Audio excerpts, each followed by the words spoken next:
pa lamang si Astrid, hilig niya ng pag-aalaga ng mga bulaklak. Nakuha niya yon sa kanyang namayapang ina. At bilang alaala para dito, dinala niya yon hanggang pagtanda. Namatay ang kanyang ina sa isang massacre na nangyari sa kanilang lugar noon. Naging mahirap para sa kanya mamuhay mag-isa. Pero kalaunan, wala siyang nagawa kundi kayanin. Abala siya ngayon sa pag-aayos ng bulaklak. Ngayon ay araw ng mga puso, kaya maraming tao sa flower shop niya. Hindi siya magkanda o gaga. Kasama ang kanyang mga kasamahan. Habang abala ang isang customer, tumunog ang chime ng kanyang shop, kaya agad siyang tumingin doon para batiin ito. Pero hindi yun natuloy nang makita niyang lalaki ang pumasok. Ni hindi niya man lang nagawang batiin ang bagong customer. Nakatulala lamang siya sa lalaki, hanggang sa hindi niya namalayang nasa harap niya na pala ito. "Excuse me, miss." Sambit ng lalaki habang nakangiting nakatingin sa kanya. Dahil doon, agad siyang napabalik sa kanyang ularat. Good morning, sir. Ano pong bulaklak ang gusto niyo?" Kahit nauutal, kinausap niya pa rin ang lalaki. Iba't ibang tao ang nakakasalamuhan niya para sa pang-araw-araw, pero iba ang epekto nito sa kanya. "A bouquet of tulips, please." Agad niya namang ginawa ang gusto nito. Hindi niya maiwasang manghinayang. Mukhang may girlfriend na ito. Sayang naman. Bulong niya sa sarili. Habang ginagawa ang bulaklak, naisip niya na lang na sana sa kanya yun ibigay ng lalaki. Pagkatapos niya roon, agad siyang pumunta sa customer na naghihintay. "Ito na po yung flowers, sir." Sambit niya habang inaabot ang bulaklak sa lalaki. Ganun na lamang ang pagpipigil niya ng ngiti nang maramdaman niyang dumikit sa kanyang daliri ang kamay nito. "Para po si girlfriend niyo, sir." "No, it's for my mother. Tuwing Valentine's Day kasi, nakagawian kong bigyan siya ng bulaklak." Nakangiting sambit nito. Ganun na lang ang kanyang tuwa nang malaman niyang tila wala pa itong girlfriend. "Ang sweet niyo naman po sa nanay niyo, sir. Kapag balak niyo pa po siyang bigyan ng bulaklak, punta lang po kayo dito sa shop ko." Pagkatapos sila magkausap, umalis din ito kaagad. Habang naglalakad palayo, nakasilip siya sa pintuan at pinapanood to. "Ma'am, ang creepy mo tignan dyan. Titig na titig ka sa customer natin." Bigla ang sambit ng isa niyang kasamahan, kaya napakamot siya ng ulo. Pagkatapos ng pangyayaring yon, hindi niya nakita pang muli ang lalaki. Ganun na lang ang lungkot na kanyang nararamdaman. Hindi niya man lang nahingi ang pangalan nito. Magmula nang makilala niya ito, hindi na mawala sa kanyang isipan ang pagmumukha nito. Abala siya sa pagtitingin ng mga bulaklak na maramdaman niyang may nakatitig sa kanya mula sa labas. Agad naman siyang lumabas upang tignan kung may tao ba ron. Akmang papasok na siya ng shop nang may makita siyang isang pirasong papel na nasa kanyang paanan. Sa papel na yon, nakaguhit ang kanyang muka. Iginala niya ang kanyang paningin sa paligid, pero wala siyang makitang tao. Imbes na matakot, mas lalo pa siyang na-curious kung sino ang nag-iwan ng sketch na ito. Ilang araw na ang lumipas at patuloy pa rin nangyayari yon. Kada lalabas siya ng lugar, may nakikita siyang sketch ng kanyang mukha sa isang papel. Naisipan niyang itabi yon sa kanyang kwarto. Kasalukuyan siyang nasa silid. Pinagmamasa ng mga papel na napulot niya. Habang tinititigan yon, may napansin siyang isang maliit na sulat mula sa isang papel na naroon. "You become what you think about all day long." Yun ang nakasulat. Pagkatapos niyang basahin yon, sakto may ingay na nagmula sa labas ng kanyang kwarto. Agad naman siya lumabas upang tignan yon. Ganun na lang ang gulat niya nang makita niya isang picture frame na basag. Ang ipinagtataka niya, wala na roon ang kanyang litrato.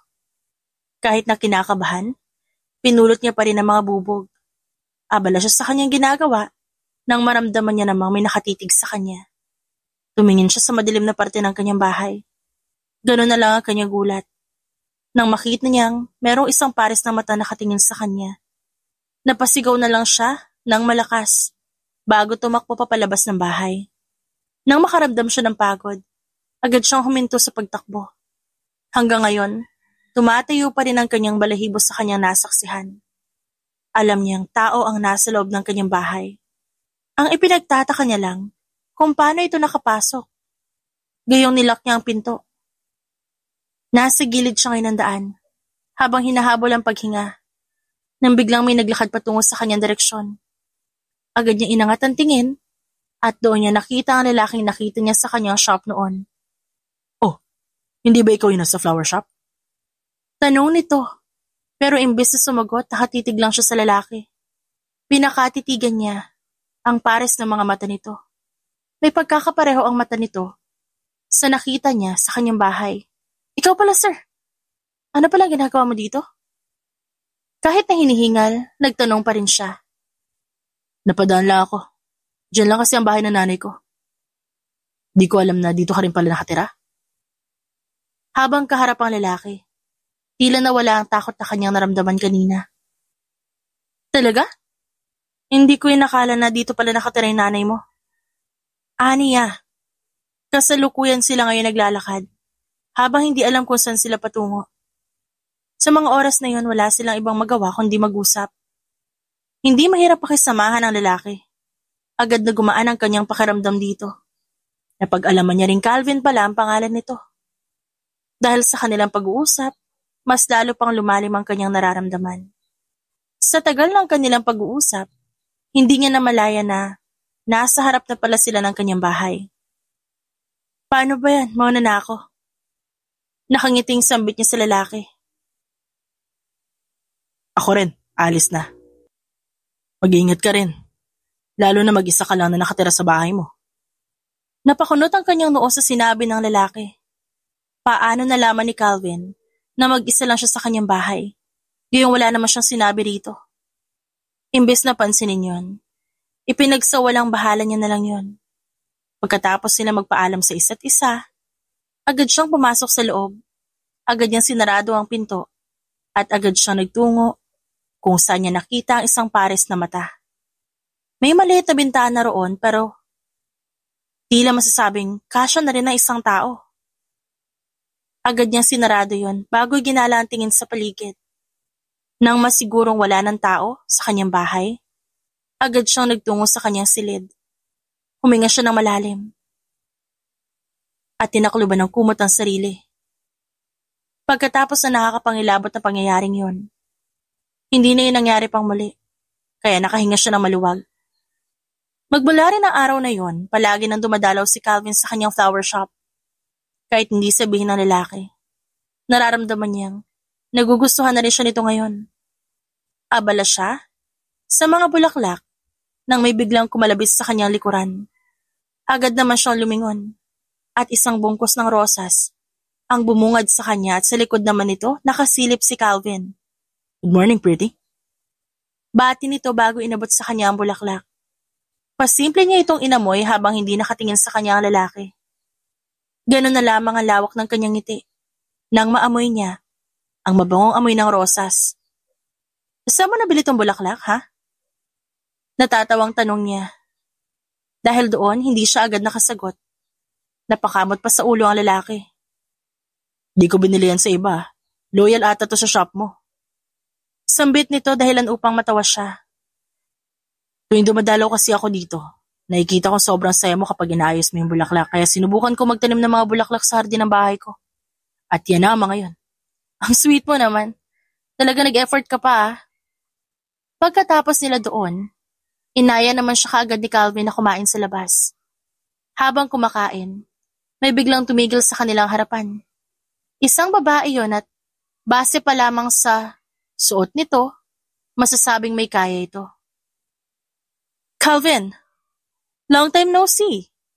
Hindi ko inakalang dito pa kita makikita." Masayang sambit nito bago bumeso kay Calvin. Pansin niyang napatingin sa kanya ang lalaki. Pero hindi niya yun pinansin at pinagpatuloy na lang ang kanyang pagkain. "Sino tong kasama mo? Pinsan mo?" Napatigil sa akmang pagsubo ng pagkain si Astrid dahil sa kanyang narinig.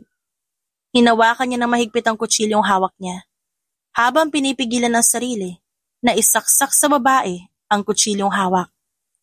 She's not my cousin. She's actually my date. Napaangat naman ang tingin ang lalaki sa kanya. Pati siya, bumaling din kay Calvin kaya nagkatitigan sila. Naramdaman naman ni Astrid ang pamumula ng kanyang pisngi sa sinabi ng lalaki. Really? Parang ang baba naman ata ng standards mo ngayon. Ang baba ba? O sadyang binaba mo lang para makapasok siya sa standards mo? Ang kaninang kilig na kanyang naramdaman, biglang nawala at napalitan ng galit. Sinamaan niya ng tingin ng babae, pero nginisian lang siya nito. Can you just shut up your mouth for once? Naiinis na sambit ni Calvin, dahilan upang mawala ang ngisi ng babae. If you don't need anything, makakaalis ka na. You're ruining our date. Dahil sa sinabi ng lalaki, padabog na umalis ang babaeng kumausap dito. Hindi niya inalis ang masamang tingin sa babae hanggang sa hindi ito nawawala sa kanyang paningin. Talagang tinandaan niya ang mukha nito. Pagkatapos ng pangyayaring yon, nawala na siya ng ganang kumain. Kaya agad niyang inayang umuwi ang lalaki. Dahil malapit lang naman ang kinakainan nila, naglalakad lang sila ngayon pa uwi. Nang makarating sa harap ng kanyang bahay, agad niyang hinarap ang lalaki para magpaalam. Pasok na ako, ingat ka pa uwi. Akmang magsasalita si Calvin, pero hindi yun natuloy nang pinataka niya na isang magaan na halik ang labi nito. Pagkatapos niyang gawin yon, napatulala lamang si Calvin, kaya agad siyang tumakbo papasok sa kanyang bahay. Nang maisarado ang pinto, napasandal na lang siya dito, habang hinahawakan ang kanyang labi. Napasigaw na lang siya dahil sa kilig na kanyang nararamdaman, mula sa halik na siya mismo ang gumawa kanina. Pagkatapos niya roon, agad siyang pumunta ng kusina para kumuha ng maiinom. Habang umiinom ng tubig, napatingin siya sa kutsilyong nasa isang gilid. Habang tinitignan niya yon, agad na pumasok sa kanyang isipan na mukha ng babae. Agad niyang kinuha ang kutsilyo at inisip ang mukha nito ng paulit-ulit. Kumista pa ang kutsilyo na matamaan to ng sinag ng ilaw. Habang pinagmamasdan niya, hindi niya namalayang nahangisi na pala siya. Calvin is mine. Lahat ng babaeng lalapit sa kanya may kahahantungan. Isang beses ko pa lang ito naramdaman sa isang lalaki at kay Calvin pa. Whoever touch him will die in my hands. Aniya habang humahalakhak. Tila ibang tao si Astrid kung umakto ngayon. Hindi niya alam pero hindi niya makontrol ang kinikilos ng kanyang katawan. Hindi niya alam kung bakit tumatawa siya. Tila nakatali siya at hindi makawala. Pagkatapos ng pangyayaring yun, marami nang nagbago kay Astrid. Ilang beses na siyang nagigising sa gitna ng gabi. Ilang beses nang nangyari ang ganon. Pinipilit niyang alalahanin kung may nangyari ba, pero wala talaga siyang maalala. Kahit na nagtataka, hindi niya yun pinagtuunan ng pansin. Nandito siya ngayon sa labas ng kanyang bahay, habang hinihintay ang lalaki. Ngayon kasi, date nilang dalawa ni Calvin. Mula nang halikan niya ito, marami nang nagbago sa kanilang relasyon. Nililigawan siya ngayon ni Calvin. Balak niyang sagutin ng lalaki sa date nila mamaya. Habang iniisip ang mangyayari mamaya, hindi niya maiwasang matuwa. Sisiguraduhin niya na magiging maganda ang gabi nila ngayon. Calvin, sambit niya na makita niya ang lalaki. Good evening, Astrid. Tara na. Tanong sa kanya nito, kaya tumango naman siya bilang sagot. Habang papasok ng sasakyan, nakaalalay lang sa kanya ang lalaki. Flowers for you. Pagkaupo niya pa lang sa loob, yun agad ang bumungad sa kanya. Maraming salamat. Sambit niya bago patakan ng halik ang labi ng lalaki. Sa buong biyahe, nagkwentuhan lang silang dalawa. Balak nilang kumain sa isang Japanese restaurant. Pinapapili kasi siya ng lalaki kung saan niya gustong kumain, kaya yun ang pinili niya. Ilang oras din ang tinagal ng biyahe. Habang pababa siya, inaalalayan siya ni Calvin. Napatigil siya sa kanyang paglalakad nang maramdaman niyang may nagmamasid na naman sa kanya. Inikot niya ang tingin sa paligid. Pero dahil sa dami ng tao, hindi niya masiguro kung sino ba ang nakatingin sa kanya. Nang mapagod kakahanap, binalik niya na lang ang tingin sa lalaking kasama. Ganon na lang ang kanyang gulat. May kakaiba rin sa mata ng lalaki. Tila naramdaman niya ang kilabot. Nang tignan niya ang mata nito. Hindi rin nagtagal biglang nagbago ang mga mata ni Calvin. Napakibit balikat na lang siya at hindi na lang yun pinansin. Marahil namamalikmata lang siya. Pagkapasok nila sa restaurant, isang waiter agad ang sumalubong sa kanila. Nakita niya kung paano nito tingnan ang lalaking kasama niya kaya agad niyang tinignan ng masama ang waiter. Mabuti na lang, agad ding umiwas ng tingin ng babae. Nang makaupo na sila, agad niyang inilagay sa isang gilid ang bulaklak na hawak. Order everything you want. Astrid, it's on me. Hala, nakakahiya naman. Tayong dalawa ang kakain kaya tayong dalawa magbabayad. Sambit niya habang tinitignan ang menu. Habang tinitignan kasi niya ang menu, napansin niyang may kamahalan ng pagkain. Ayaw niya namang iasa ang lahat sa lalaki. Ayaw niya ng ganun. Hindi siya sanay. It's okay. Ako ang nagaya. Kaya sagot ko na lahat. Sambit nito dahilan upang mapabuntong hininga na lamang siya. Hindi na malaya ni Calvin na nakangiti na pala siya habang pinapanood ang babae. Nakanguso na kasi ito ngayon at tila nahihirapan ng pumili ng kanilang kakainin. Tulungan mo na kasi akong pumili ng kakainin natin ngayon. Naiinis itong sambit habang kumakamot sa batok. Balak niya pa sana itong inisin. Pero hindi na yon natuloy. Tinulungan niya si Astrid sa pagpili ng kanilang makakain. Pagkatapos makapili, agad din nilang sinabi sa waiter ang kanilang order. Tutulungan mo rin pala akong umorder tapos pinatagal mo pa. Nakakahiya tuloy. Sambit nito. Napailing na lamang siya at hindi na lang pinatulan ng babae. Habang hinihintay ang kanilang order, nag-usap muna sila ni Astrid. Nang may biglang dumating, akala niya waiter na yon. Pero gano'n na lang ang kanyang gulat dahil ibang tao ang nasa kanyang harapan ngayon. Nandito lang naman nakatayo sa harapan nila si Wendy, ang babaeng nang istorbo sa date nilang dalawa ni Astrid. Calvin! Sambit nito at lumapit sa kanya. Akmang lalapit ang babae sa kanya para halikan ang pisngi, ngunit agad siyang umiwas. Pero nakahalik pa rin ito dahil sa mabilis sa pagkilos. Dahil sa ginawa nito, agad siyang napatingin kay Astrid. Akala niya, magagalit ito. Pero nang tignan niya ang babae, blanko lang ang mukha nito. Hindi ko inaakala makikita kita muli dito. Sa tingin ko, destiny ang gumagawa ng paraan para magkita tayo. Sambit nito habang humahampas pa sa kanyang braso. Pwede bang tigilan mo yung kakahampas mo kay Calvin? Kita mo nang hindi komportable sa yung tao pero lapit ka pa rin ng lapit. Seryosong sabi ni Astrid, dahilan upang kunin niya ang tubig na nasa ibabaw sa lamesa at ininom to. Sino ka naman sa tingin mo para sundin ko yung sinasabi mo? Makaakto ka, kala mo kung sino ka? Hindi porket ikaw ang date ngayon ni Calvin, magiging matapang ka na. Kung hindi ako nagkakamali, kapag nagsawa siya sa'yo, itatapon ka na lang niya sa isang gilid na tila isang basura. Napatayo siya sa kanyang kinauupuan para awatin na ang dalawa. Ang mabuti pa umalis ka na rito, Wendy. Payapa kami rito ni Astrid, pero inistorbo mo kami. Umalis ka na hanggat mabait pa ako sa'yo. Seryosong sambit niya. Nakita niyang dumaan sa mata ng babae ang takot, pero nawala din to agad. Akala niya aalis na si Wendy. Pero gano'n na lang ang kanyang gulat nang bigla nitong pulutin ang bulaklak na binigay niya kay Astrid.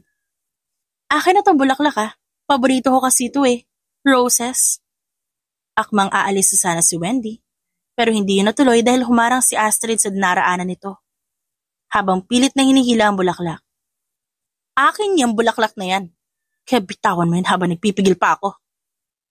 Sigaw ni Astrid, kaya napatingin sa kanilang ibang customers. Paano kung ayoko? Paniguradong palagi ka naman binibigyan ng bulaklak ni Calvin tuwing date niyo. Kaya okay lang naman siguro na akin na lang to, di ba? Paano mo nalaman ang bagay na yan? Paano ko nalaman? Dahil bago ginawa ni Calvin yan sa'yo, ginawa niya muna yan sa akin. Saad dito bago tuluyang umalis. Agad naman siyang lumapit sa babae at akmang hahawakan ang braso nito pero iniwas lang ni Astrid. Astrid, let me explain. Malambing na sambit niya pero tila walang narinig ang babae. Abala lang ito sa pag-aayos ng sariling gamit at mukhang balak na nitong umalis. Susunod na lang tayo mag-date, Calvin. O kaya wag na lang tayo mag-date. Palagi na lang kasing nauudlot yung date natin dahil sa babaeng yon. Akmang magsasalita siya, pero hindi niya natuloy. Mas pinili niya na lang isarado ang bibig. Bago umalis, binayaran niya muna ang kanilang in-order. Kesa masayang, pinili niya na lang i-take out ang mga ito. Hindi rin nagtagal, nagkaayos na sila. Mabuti na lang, hindi niya na muli pang nakita si Wendy. Kasalukuyan silang nasa loob ng shop ngayon, habang nanonood ng telebisyon. Wala rin namang customers, kaya naisipan nilang manood na lang ng balita. Natagpo ang patay ang babaeng nagngangalang Wendy Valdez. Nakitang sira na ang mukha nito at puno ng saksak ang buong katawan. Hanggang ngayon, nag-iimbestiga pa rin ang mga pulis upang malaman kung sino ang salarin. Pinakita sa TV ang mukha ng biktima. At gano'n na lang ang gulat niya na si Wendy yon. Ang babaeng nagugulo sa kanila. Hala? Kawawa naman siya, ma'am. Kalat na rin sa Facebook yung nangyari sa kanya. Tignan mo pa tong picture niya, ma'am, oh. Halatang pinahirapan muna siya bago patayin. Yun ang makikita sa litrato. Agad niya namang kinuha ang phone upang tignan ito ng mas maigi. Nang makita niya, gusto niya na lang maduwal. Wasak ang mukha nito. Halos makita rin ang lamang loob. At hindi niya napigilan, tumakbo siya papasok sa banyo para doon dumuwal. Hala ma'am, ayos lang kayo? Tanong ng kasama niya, pero hindi niya ito sinagot. Pagkatapos dumuwal, agad siyang nagpakuha ng tubig. Kasalukuyan lamang siya nakatulala, habang hindi mawala sa kanyang isipan ang litrato nakita. Nakakasuka, yun lang ang masasabi niya. Pagkatapos ng pangyayaring yon, hindi siya mapakalis sa kanyang kinatatayuan. Ilang beses na rin siyang pumalpak sa kanyang trabaho. Siguro magpahinga muna kayo, mukhang masama talaga pakiramdam niyo eh. Gusto niyang tumanggi. Pero kapag di niya naman ginawa yon, maapektuhan ang kanilang trabaho. Saktong pag-upo niya. Pagpasok naman ni Calvin sa shop. Astrid! Sambit ito bago siya yakapin ng mahigpit. Ang aga mo naman ata ngayon. Wala ka bang ibang ginagawa? Nakapamewang na tanong niya. Pero imbes na sagutin siya, niyakap lang siya muli ng lalaki. Di tayo ngayon? Miss na miss kita eh. Dala ko rin yung mga pampinta ko. Sambit ito sa gitna ng katahimikan. Agad naman siyang pumayag sa gusto nito. Hinabili niya muna sa iba ang kanyang shop. Nandito sila ngayon sa garden ng bahay ng lalaki. Napapikit na lamang siya habang dinadama ang malamig na hangin. Pagkatapos nila mag-usap, agad nilang inumpisa ng balak nila magpinta. Hindi siya magaling sa ganitong bagay, kaya nakakatanggap siya ng tukso mula kay Calvin. Tantanan mo nga ako, Calvin. Alam ko hindi ako marunong kaya tigilan mo na ako sa kakaasar mo dyan. Imbis na tumigil, mas lalo lang siyang ininis nito. Imbis na magalit, hinayaan niya na lang si Calvin. Ang saya-saya kasi nitong tingnan. Abala siya sa pagtitig sa lalaki. Nang mapansin niya may kakaiba sa puting damit nito. Hinilan naman niya ang damit nito papalapit sa kanya. Ano to, dugo? Tanong niya habang pinagmamasdan ng pulang mantsa sa damit nito. Hindi yun masyadong kita nung una. Dahil nasa bandang ilalim ito ng damit ng lalaki. Dahil sa kanyang tanong, natatarantang hinablot pabalik ng lalaki ang damit nito. Dahilan upang mas lalo siyang magtaka. Eto? Natapunan ako ng pulang paint. Busy kasi ako sa ginagawa ko. Tsaka ikaw din, abala ka dyan. Hindi mo napansin na natapon tong pulang pintura sa damit ko. Paano natapon ni Calvin ang pintura sa damit nito? Gayong mula pa kanina hawak niya na ang pulang paint.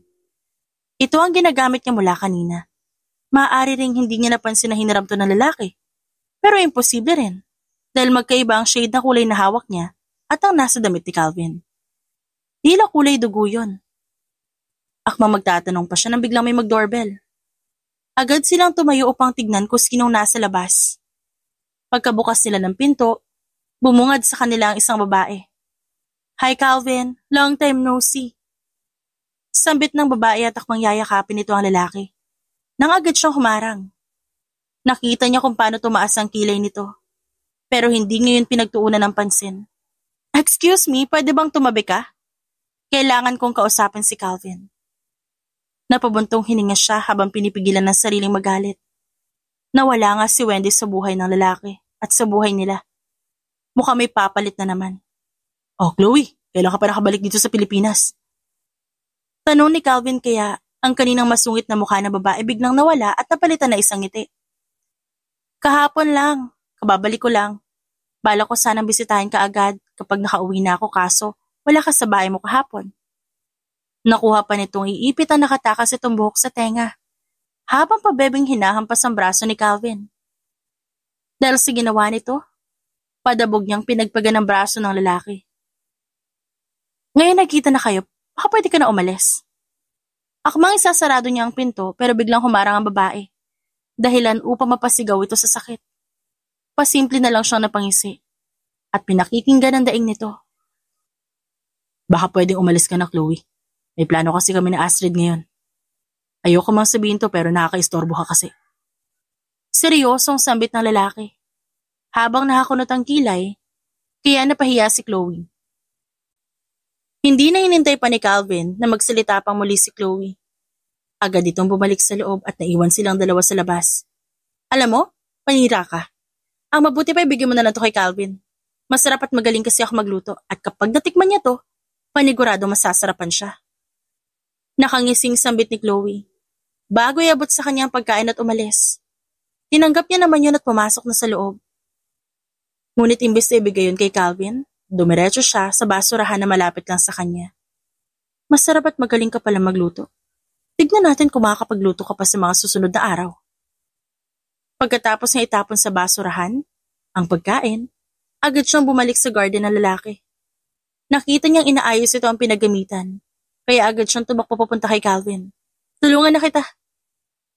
Ani niya. Habang naglilinis, naisipan niyang magtanong sa lalaki. Kaano-ano mo si Chloe? Si Chloe? Kababata ko siya. Sa ibang bansa siya nakatira at ngayon ko palang nalaman na nakauwi siya ng Pilipinas. Mukhang gusto ka nun. Umamin siya sa akin dati, bago siya pumunta na ibang bansa. Kaso, nireject ko. Huwag kang mag-alala, dahil alam ko nagsiselos ka sa kanya. Ako na mismo lalayo kay Chloe. Nakangiti nitong sambit. May kakaiba sa ngiting pinapakita ni Calvin. Tila nakakakilabot at may nakakatakot na kahulugan ng ngiti na yon. Dahil paggabi na rin, naisipan niyang dito na lang matulog. May guest room naman sa bahay ni Calvin. Pinili niya ang katabi ng kwarto ng lalaki. Dream of me? Sambit ni Calvin bago halikan ang kanyang noo. Pagkapasok niya sa kwarto, agad din naman siyang nakatulog. Ilang oras ang lumipas, nang maramdaman niyang pinagpapawisan siya ng malala. Akmang bubuksan niya ang mata pero hindi niya yun magawa. Hindi rin natuloy ang pagpupumiglas niya dahil tila may pumipigil sa kanya. Ganon na lang ang takot na kanyang naramdaman nang makita niya nakatayo sa kanyang harapan ng lalaki habang puno ng dugo ang katawan nito. Ang mga mata rin, puro puti at may nakakakilabot ng ngiti na nakapaskil sa labi nito. Naglakad papalapit sa kanya si Calvin, kaya sinubukan niya ulit kumalaw pero hindi talaga siya makagalaw. Help! Ani niya, nang makalapit sa kanya ng tuluyan ng lalaki. Napahinga ng malalim si Astrid nang magmulat siya ng mata. Ganon na lang ang kanyang gulat nang bumungad sa kanya ang mukha ng lalaki. Bakit ka ba nagugulat, Calvin? Pasigaw niyang tanong habang nakahawak sa kanyang dibdib. Parang hinahabol ng isang kabayo ang kanyang tibok ng puso. I'm sorry. Hindi ko sinasadyang magulat ka. Naririnig kasi kita sumisigaw. Kaya napasugod ako dito sa kwarto mo. Mukhang binabangungot ka kasi. Sambit ng lalaki habang hinahaplos ang kanyang buhok. Dahil doon nakahinga siya ng maluwag. Habang tinitignan ang mukha ng lalaki, lumitaw na naman sa kanyang utak ang itsura ni Calvin sa kanyang panaginip. Ito tubig. Inumin mo muna. Agad naman niyang tinanggap ang tubig na inabot sa kanya at nilagok ito ng mabilis. Ramdam din niya ang tagaktak ng pawis. Okay ka na ba talaga? Gusto mo bang bumalik sa pagtulog o wag na? Tanong nito. 3:00 na. Gusto ko pa matulog pero ayoko matulog sa kwartong to. Baka bangungutin na naman ako eh. Sambit niya kaya napatango naman ang lalaki. Agad din naman silang tumayo para ayusin ang kanyang pinaghigaan. Nga pala, matanong ko lang, ba't gising ka pa hanggang ngayon? Tanong niya habang kinukusot ang kanyang mga mata. Dahil sa kanyang sinabi na patigil si Calvin sa ginagawa nito. Abala pa kasi ako mag-paint. Kaya gising pa ako. 3:00 na tapos nagpipaint ka pa? Magpahinga ka naman kahit minsan. Nakakapagod din kaya yung ginagawa mo. Maghapon ka nakaupo tapos maghapon ka nagpipaint tapos nagpipaint ka pa tuwing gabi at inaabot pa ng madaling araw. Pangaral niya sa lalaki kaya tumawa ito. Okay, I'm sorry. Hindi ko na uulitin, promise. Sambit nito habang nakataas ang isang kamay na tila nangangako. Pagkatapos sila mag-usap, kasalukuyan sila nakahiga ngayon sa kama ni Calvin. Hinahaplos na lalaki ang kanyang buhok, dahilan upang hilahin siya ng antok. Pipikit na sana siya ng mga mata nang may makita siya sa pader ng kwarto ni Calvin. Hindi niya alam kung bakas ba yun ang dugo. Hindi niya natignan pa na maayos, dahil tuluyan na siyang hinila ng antok. Kinabukasan, maaga siyang nagising. Ang una niyang ginawa pagkagising, tinignan ang bakas ng dugo sa pader. Ang bakas ng dugo ay hugis kamay. Mukhang naihawak nito ang kamay sa pader. Akmang hahawakan niya ito nang makarinig siya ng boses mula sa kanyang likuran. Ang aga mo naman nagising. Dahil sa kanyang narinig, napaharap siya agad sa lalaki. Papungay-pungay pa ang mata nito. At talagang kagigising pa lang nito. Anong tinitignan mo dyan? Tanong nito at akmang titignan nito ang kanyang nasa likod nang agad niya itong takpan. Ang mabuti pa pumunta na tayo ng kusina at magluto na makakain natin. Nagugutom na kasi ako. Sambit niya at hinila na kaagad papunta sa baba ang lalaki. Hindi niya na hinintay pa itong magsalita. Pagkababa nila, agad silang dumiretso ng kusina. Abala sila sa pagluluto nang makarinig sila ng malakas na sigaw sa labas. Dahilan upang kumaripas sila ng takbo patungo roon. Rinig nila nagagaling mula sa bahay ni Chloe ang malakas na sigaw. Kaya doon sila nagtungo. Ganun na lang ang kanyang gulat. Dahil sa kanyang nadatnan. Ganoon na lang ang gulat nila dahil sa kanyang nadatnan. Ramdam niyang lalabas na ang kanyang kinain sa kanyang sikmura kaya agad siyang lumabas. Hindi kinaya ng kanyang sikmura ang nakita. Katulad din ito na nangyari kay Wendy. Hinahagod naman ni Calvin ang kanyang likuran. Are you okay? Tanong nito sa kanya habang hawak ang kanyang buhok na hindi malagyan ng dumi. Pagkatapos dumuwal, agad siya nagangat ng tingin at napansin niya na marami ng tao sa bahay ni Chloe. Ano bang nangyayari? Bakit sunod-sunod na ang pagpatay na nangyayari sa lugar natin? Hindi na ata tayo ligtas dito? Oo nga, nakakatakot na talaga. Gusto ko nang umalis sa lugar na to. Yan lamang ang mga naririnig nila sa paligid, kaya hindi niya maiwasang matakot. Maya-maya, dumating na rin agad ang mga pulis. Kaya bumalik na rin sila sa loob ng bahay ng lalaki. Sa buong araw na yon, nakatulala lamang siya. Mukhang napansin yun ni Calvin dahil umupo ang lalaki sa kanyang tabi habang nakatitig ng mariin sa kanya. Ayos ka lang ba? Kanina ka pa kasi tulala. Tanong nito pero hindi siya sumagot. Mas pinili niyang isandal na lang sa balikat nito ang kanyang ulo. Huwag mo nang isipin yung nangyari kanina. Kahit ako hindi makapaniwala na wala na si Chloe. Parang kahapon lang, kausapan natin siya. Sambit nito habang umiiling. Dahil sa sinabi ng lalaki nakaramdam siya ng kaba. Pansin niyang may kakaiba sa pananalita ni Calvin ngayon. Ikaw ba?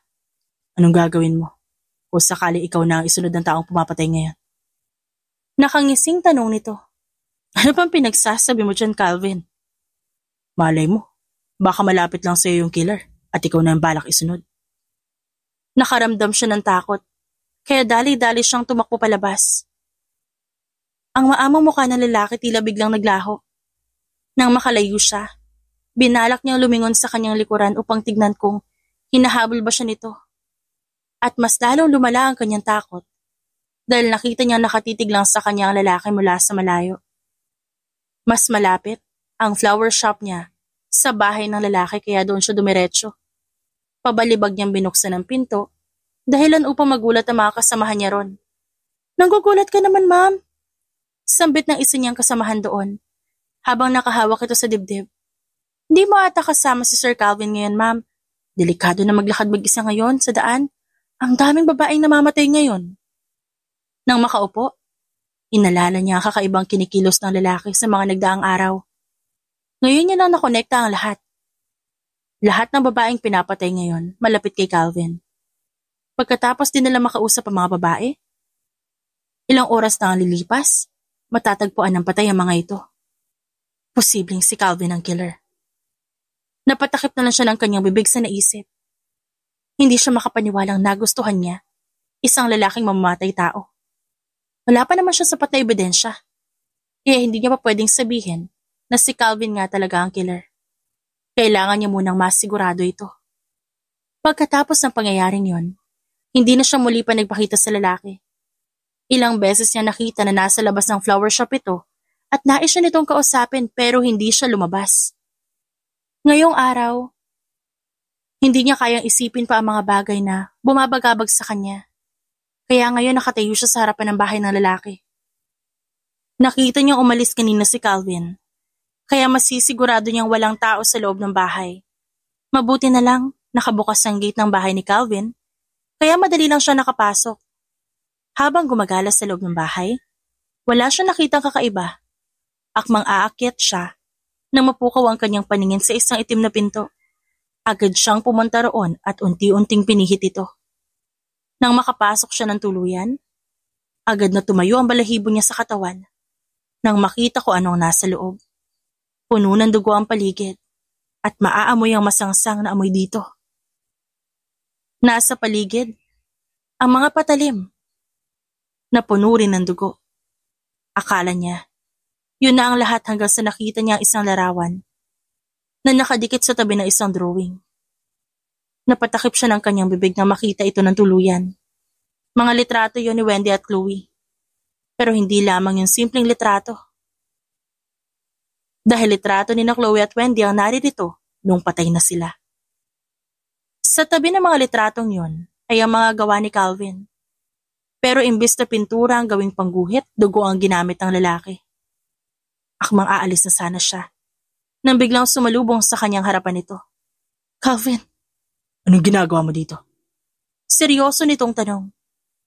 Ikaw ba ang pumatay kina Wendy at Chloe?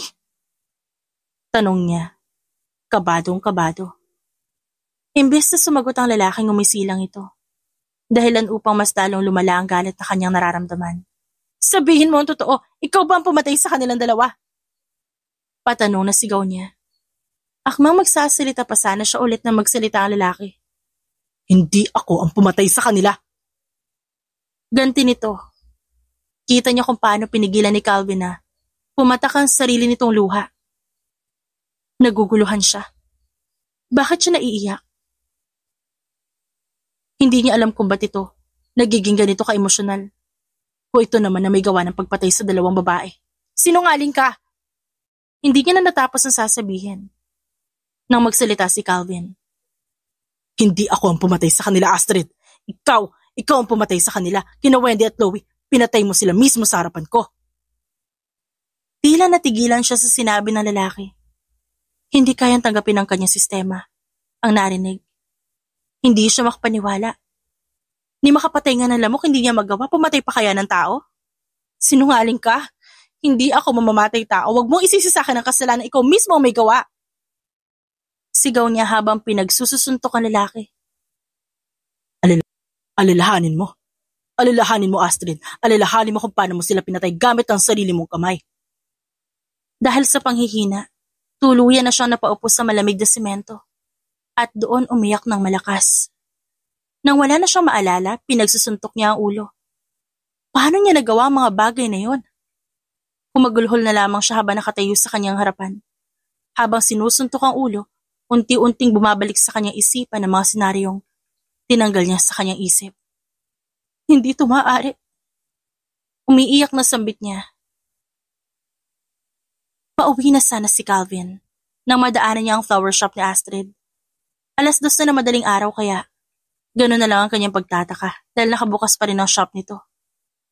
Kahit na nagtataka, pumasok siya doon. Doon niya nakita si Astrid na may hawak na kumpol na bulaklak at isang matalim na kutsilyo. Ganun na lang ang gulat niya na makitang dumudugo ang kamay nito.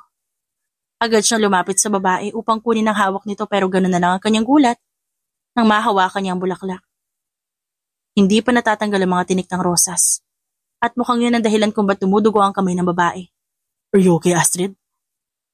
Tanong niya pero tila walang narinig ang babae. Nakatingin lang ito sa harapan at tila wala itong naririnig.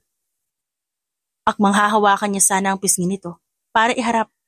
Nang bigla itong magsalita kaya natigilan siya. Papatayin ko yung babaeng yan. Ang kapal ng mukha niya para landiin ka? Para landiin ang sakin? Seryosong sambit ng babae. Dahilan upang matakot siya. Ang mabuti pa umuwi na tayo. Akmang hihilahin niya ang babae nang sinamaan siya nito ng tingin. You love me, right?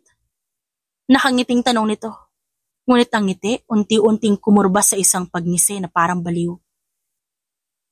Maya-maya hinila siya ng babae palabas ng shop. Habang naglalakad, hawak pa rin ni Astrid ang bungkus ng rosas at isang matalim na gunting na ginagamit para lamang sa mga bulaklak. Ilang oras din sila naglakad hanggang makarating sa bahay ni Wendy. Anong gagawin natin dito? Seryosong tanong niya. Kakaiba ang kutob niya ngayong araw. Tila may mangyayaring hindi maganda. Hindi ba mahal mo ako? Pagtatakpan mo naman siguro yung gagawin ko ngayon, no? Tanong nito. Pero hindi pa naman siya nakakasagot na maglakad si Astrid papunta sa pintuan ng bahay ni Wendy. Gamit ang bakal na gunting, hinampas niya ang pinto. Dahilan upang maglikay ito ng ingay. Malakas na ingay. At ilang beses yung ginawa ni Astrid. Hanggang sa marinig niya ang sigaw ni Wendy mula sa loob ng bahay. Sino ka? Nagpapahinga na yung tao tas mambubulabog ka? Sigaw ni Wendy. Nang marinig niya ang boses ng babae. Nanalangin siya na sana hindi nito buksan ang pinto. Pero mukhang malas ata siya ngayon. Dahil bumukas ito. Anong kailangan? Hindi pa man natatapos ang sinasabi ni Wendy nang ihampas ni Astrid ang bungkus ng bulaklak sa mukha ng babae. May mga tinik pa yon. Kaya paniguradong tumusok yun sa mukha ni Wendy.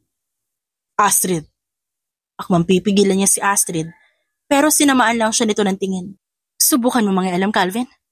Sisiguraduhin ko may kalalagyan ka. Sambit nito dahilan upang matigilan siya. Pagkatapos siyang kausapin ng babae, agad nitong hinarap si Wendy na kasalukuyang sumisigaw habang puno ng dugo ang muka. Magtutuos tayo ngayon, Wendy. Sambit nito bago hawakan ang buhok ni Wendy at kinaladkad to papasok. Agad naman siyang sumunod sa loob. Sinigurado niyang sarado ang pinto at walang tao sa paligid. Dapat pinipigilan niya ang ginagawa ni Astrid dahil mali ang gusto nitong gawin. Pero ano magagawa niya? Hulog na siya sa babae. Kaya handa siyang panoorin kung ano man ang gagawin nito. Naalala ko, napaborito mo nga pala ang rosas. Kaya yan, dinalhan kita. Pasensya na. Hindi ko natanggalan ng tinik. Masyado kasi akong excited na bisitahin ka. Sambit nito bago pulutin ang bulaklak na nahulog kanina. What do you want from me? Galit na tanong ni Wendy pero nanginginig din sa takot. Tinawanan lang to ni Astrid. Akmang lalapit siya upang pigilan na nangyayari nang bigla siyang lingunin nito. Alam mo dapat, umupo ka doon. May magandang show kasi na mangyayari ngayon. At gusto kong i-enjoy mo lang yung palabas. Hindi mo naman siguro ako susuwayan, no? Dahil doon, hindi siya nakapagsalita. Tila naging sunod-sunuran siya sa babae. Calvin, help me! Sambit ni Wendy pero iniwas niya lang ang tingin. Napakawalang hiya mo! Kapag nakatakas ako dito, isusumbong kita sa pulis! Sigaw ni Wendy. Magsumbong ka. Wala kang pakialam. Ang tanong, makakapagsumbong ka pa kaya kung patay ka na maya-maya? Tila ibang Astrid ang nasa harap niya ngayon. Wala nang masiyahing Astrid at tila nawala yun na parang bula. Akmang magsasalita pa si Wendy nang hinampas muli ni Astrid ang hawak nitong bulaklak sa mukha ng babae. Rinig niya ang sigaw nito pero umakto siyang tila walang naririnig. Ayaw niyang magalit sa kanya si Astrid kaya pinili niya na lang na manood at manahimik. Pagkatapos ihampas ni Astrid ang bulaklak sa mukha ni Wendy, sunod itong kinuha ang bakal na gunting na dala nito kanina.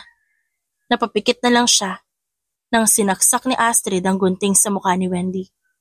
Ramdam niyang tumalsik sa kanya ang dugo nito. Habang nakapikit ang mga mata, Kalansing lang ng gunting ang kanyang naririnig. Ang kaninang sigaw ni Wendy unti-unting nawawala. Nang wala nang marinig na ingay, agad niyang minulat ang kanyang mga mata na sana hindi niya nalang ginawa. Hindi siya makapaniwala sa kanyang nakikita ngayon. Hindi na makilala ang mukha ni Wendy. Basag na ito at ang katawan ay puno na ng saksak. Dahil sa nakita niya, bumaliktad ang kanyang sikmura. Nasa ganoon siyang posisyon nang biglang lumapit sa kanya si Astrid at hinaplos ang kanyang likuran. Ayos ka lang ba, mahal ko? Tanong nito gamit ang nakakilabot na tono. Dahil sa narinig, agad naman siya umayos at pinunasan ang kanyang bibig. Galing ko, no? Tignan mo yung masterpiece ko, Calvin. Napakaganda, di ba? Tanong nito habang tinuturo si Wendy. Hindi niya nilingon ang tinuturo ng babae kaya hinawakan ni Astrid ang kanyang baba at sapilitan siyang hinarap kay Wendy. Natulala na lamang siya habang nakatitig sa kalagayan ni Wendy. Tandaan mo, Calvin. Ikaw ang may gawa niyan. Ikaw ang pumatay kay Wendy. Hindi ko naman gagawin sa kanya yan kundi siya lumapit sa'yo. Kundi mo na lang sana siya pinansin. Hindi ito mangyayari sa kanya. Kaya ikaw talaga ang dahilan kung ba't siya namatay. Parang baliw na sigaw nito bago bumalik sa kinauupuan nito kanina. Ilang oras siyang nakatulala hanggang sa hindi niya napansin na wala nang malay si Astrid. Kahit nanginginig, pinilit niyang nilinis ang bakas ng dugo sa semento. Kahit na nanginginig, pinunasan niya ang mga dugong nasa sahig. Pero kahit anong gawin niya, marami pa rin dugo. May napansin siyang isang container sa isang tabi. Agad niya yung kinuha. Doon piniga ang mga dugo. Habang naglilinis, napapatingin siya sa katawan ng babae. Pagkatapos punasan ang mga dugo, agad niya namang pinulot ang bulaklak at bakal na gunting. Agad niya nilagay yon sa kanyang bag. Dahil sa pagkaaligaga, hindi niya namalayan. Nailagay niya rin pala sa kanyang bag ang maliit na container na puno ng dugo. Pagkatapos nun, agad siyang kumuha ng wipes para burahin ang mga fingerprint ni Astrid sa loob ng bahay. Lahat ng nadaanan at nahawakan nila, pinunasan niya agad. Nang masigurong wala ng pruweba ang pwedeng magturo sa kanila, agad niyang sinuot ang kanyang bag at binuhat ang babae bago tuluyang umalis. May katagang binitiwan muna siya. May rest in peace. Pagkatapos niyang masigurado na mahimbing na ang tulog ni Astrid, pumunta siya sa kanyang bahay. Pagkarating, una niyang ginawa, binuksan niya ang bag. Akmang itatapon niya sana ang bulaklak at ang bakal na kutsilyo na makita niya ang container na puno ng dugo. Hindi niya alam, pero kusa na lang siyang dinala ng kanyang paa sa lugar kung saan niya ginagawa ang kanyang pinipinta. Kumilos ang kanyang kamay na tila may sariling buhay. Ginuhit niya lang naman ang walang buhay na katawan ni Wendy gamit ang sarili nitong dugo. Nang matapos ang kanyang gawa, napangiti na lang siya ng malawak. Imbes na itapon ang mga ginamit ni Astrid kanina, pinili niya na lang itabi ito sa isang kwarto. Magmula ng araw na yon, wala siya ibang ginawa kundi ipinta si Wendy. Nahuli pa nga siya ni Astrid na may dugo ang kanyang damit. Pero mabuti na lang nalusutan niya ito agad. Ang pinagtataka niya na lamang, hindi maalala ni Astrid kung anong ginawa nito sa babae. Akala niya tapos na ang lahat, pero mukhang may mangyayari na naman. Nalingat si Calvin, 1:00 ng madaling araw. Nakaramdam siya ng uhaw, kaya dali-dali siyang bumaba upang kumuha ng maiinom sa kusina.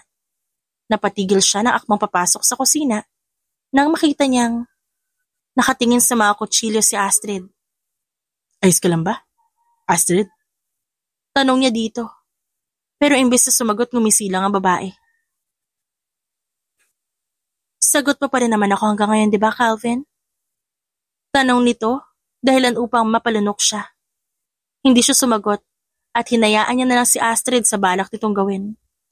Kinuha nito ang isa sa pinakamalaking kutsilyo, naglakad pa palabas.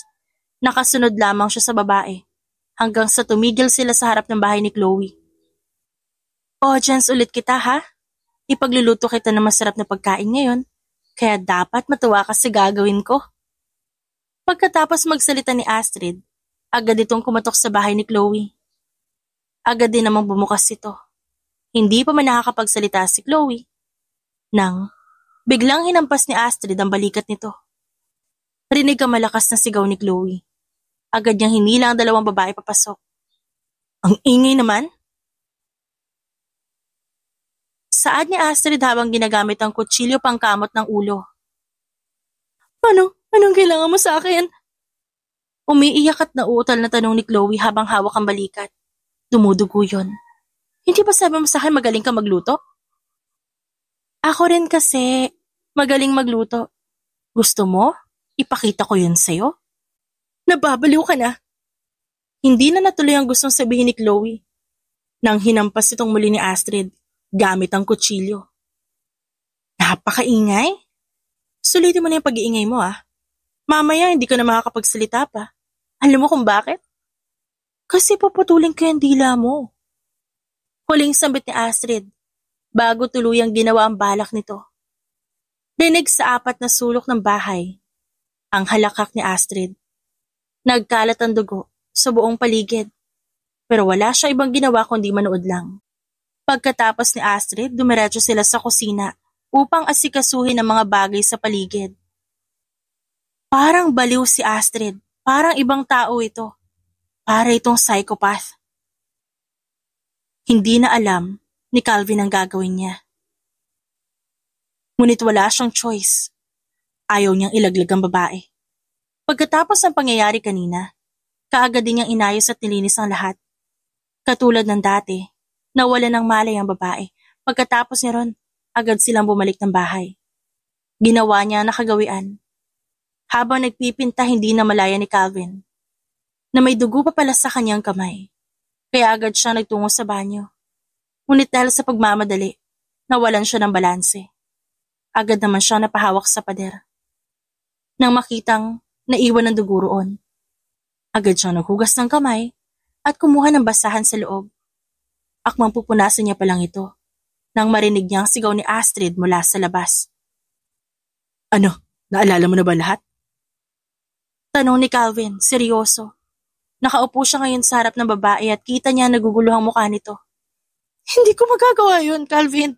Hindi ako mamamatay tao. Pero ginawa mo na. Mamamatay tao ka, Astrid. Baliw ka na. Nung unang beses pa lang kita nakita, alam ko na agad. Naalala mo ba kung paano mo ako sinundan? At tinakot na kapag hindi kita nagustuhan papatayin mo ako? Naalala mo rin ba ang taong umaaligid sa bahay mo? Ako yun. Binabantayan kita. Hindi na nakayanan pa ni Calvin. Bumagsak ang luha sa kanyang pisngi.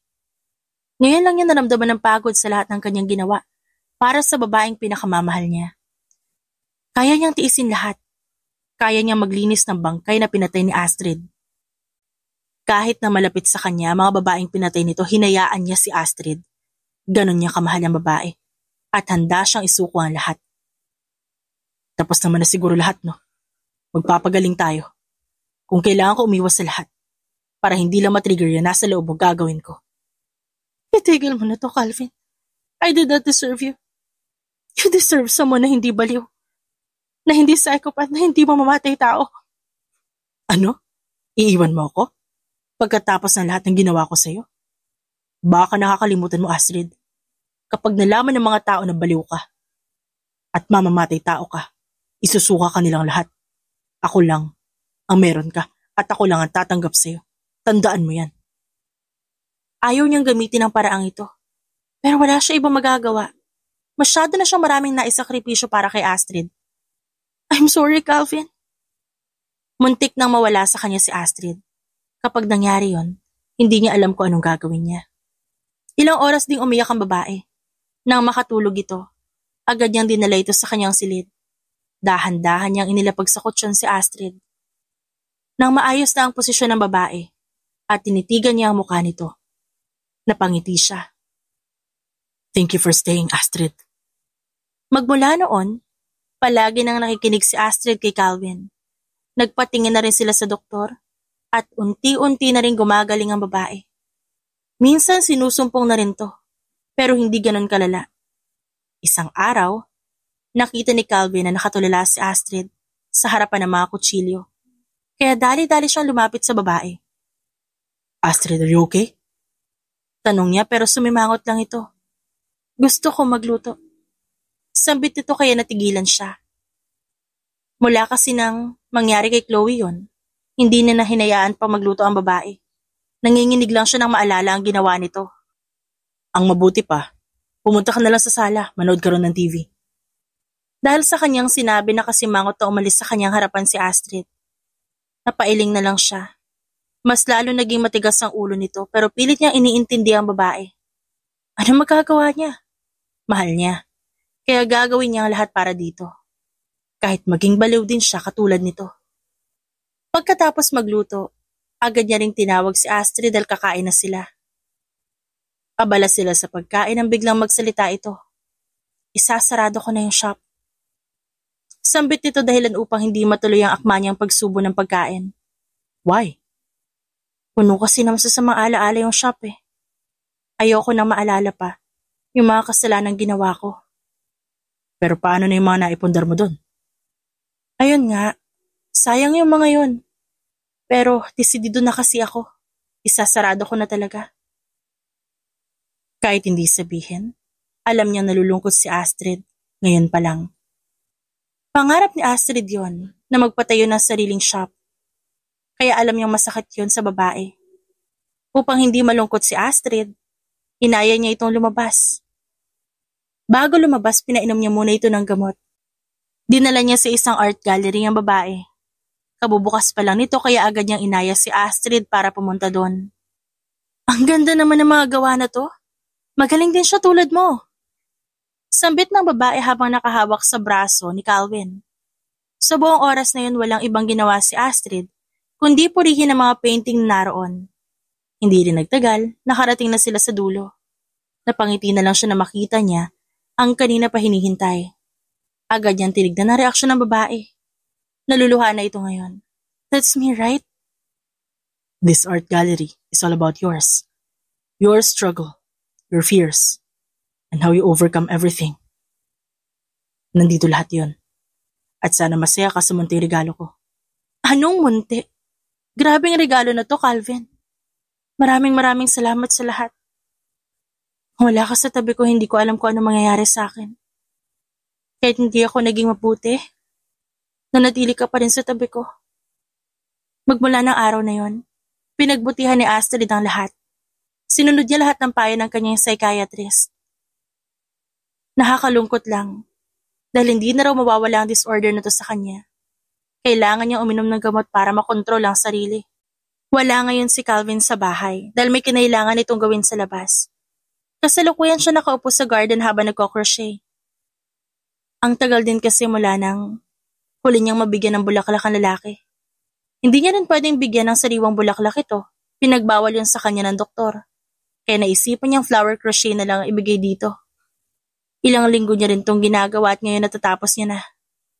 Saktong pagkatapos niyang ayusin yun, narinig niya ang ingay ng sasakyan ni Calvin sa labas. Calvin! Sigaw niya, bago tumakbo upang salubungin ng lalaki. Nang makita siya ni Calvin, agad siya nitong hinalikan sa labi. Ang saya mo yata ngayon. Ginawan kita ng flower crochet. Pasensya na kung di pa masyado kagandahan ha. Di pa kasi ako masyado marunong. Narinig niya ang mahinang pagtawa nito. Kaya agad niyang inangat ang kanyang tingin. It's okay. Ang saya ko. Dahil nag-effort ka sa ganitong bagay. Maraming salamat dito sa regalo mo. I will make sure aalagaan ko to. At dahil binigyan mo ako nito, may regalo ako sa'yo. Agad na may kinuha ito sa sariling bag. Ganun na lang ang gulat niya nang makitang may hinugot doon si Calvin at isang box ng buko pie. Buko pie? Masaya ang sambit niya bago kunin niya sa lalaki. Agad niya yung nilantakan. Nakalimutan niyang bigyan ng lalaki. Kaya agad siyang bumalik sa kinatatayuan nila kanina at inalok to. Gusto mo? Tanong niya habang umunguya. Umiling lamang siya sa babae. At hinayaan na lang ito na ubusin ng pagkain. Habang pinapanood si Astrid, hindi niya na malayang nakangiti na siya.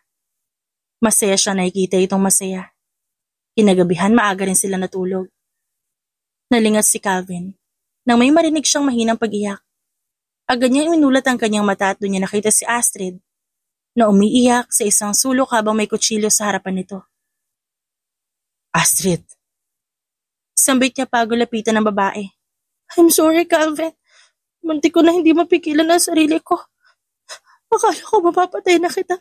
Takot ako, sorry. Hinayaan niya lang na umiyak ito sa kanyang bisig. Dahil na rin sa pagod sa kakaiyak, nakatulog din to. Dahan-dahan niya itong binuhat, nilapag sa higaan. Nang maayos niyang pwesto nito, napabuntong hininga na lamang siya. Aaminin niya, nahihirapan siya para kay Astrid.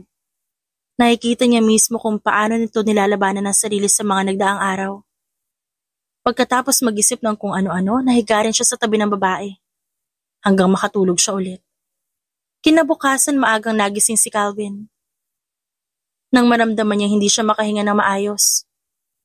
Agad niyang minulat ang kanyang mga mata at doon niya nakita si Astrid na nakapatong sa kanyang dibdib habang nakatitig. Ang aga mo naman yata nagising ngayon. Tanong niya habang kinukusot ang mga mata. Pero nakatulala lamang sa kanyang babae. Dahil doon, sinuklay niya ang buhok nito. May problema? Tanong niya pero umiling lang si Astrid. Alam mo naman pwedeng magsabi sa akin, di ba? Anong problema natin? I'm sorry. Hindi ko napigilan yung sarili ko. Bigla na naman ako sinumpong at ikaw na naman yung gusto niya. It's okay. At least sinubukan mong pigilan ang sarili mo. Ang galing mo nga kasi nagawa mo yun. And I'm proud of you, Astrid. Pagkatapos nun, tumayo na sila. Ngayong araw, balak ni Calvin ipakilala ang kanyang ina sa babaeng pinakamamahal niya.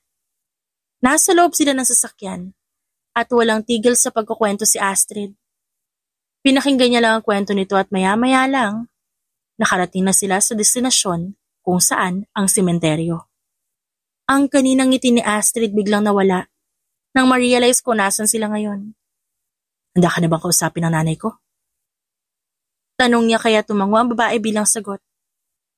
Nang makarating sila sa harap ng puntod ng kanyang ina, agad niyang nilapag doon ang bulaklak.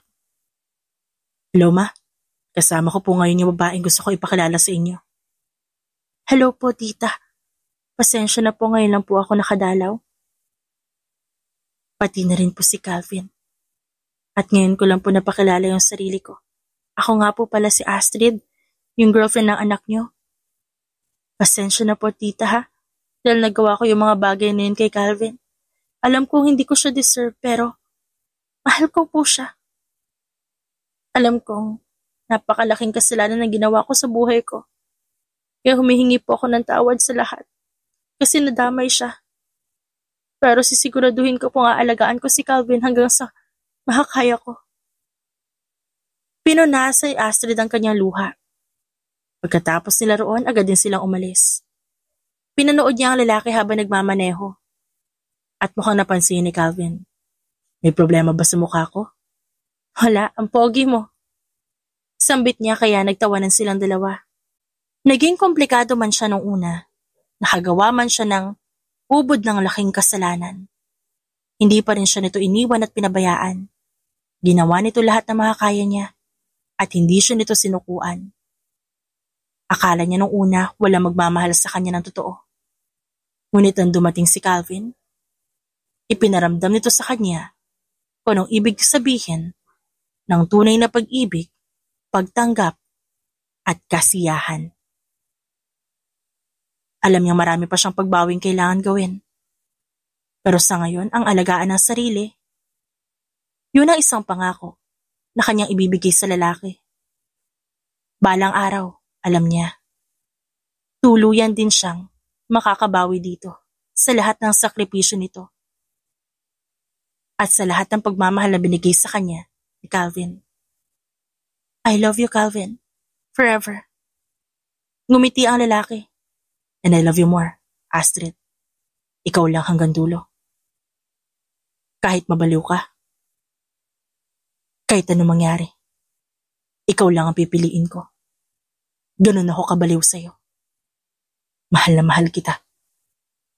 Kinuha ng lalaki ang kamay niya. Pagkatapos sinalikan ng likuran nito. At habang nasa daan, na magtama muli ang kanilang paningin, napangiti sila sa isa't isa. Doon alam nilang kahit kailan, hinding-hindi sila maghihiwalay. The end.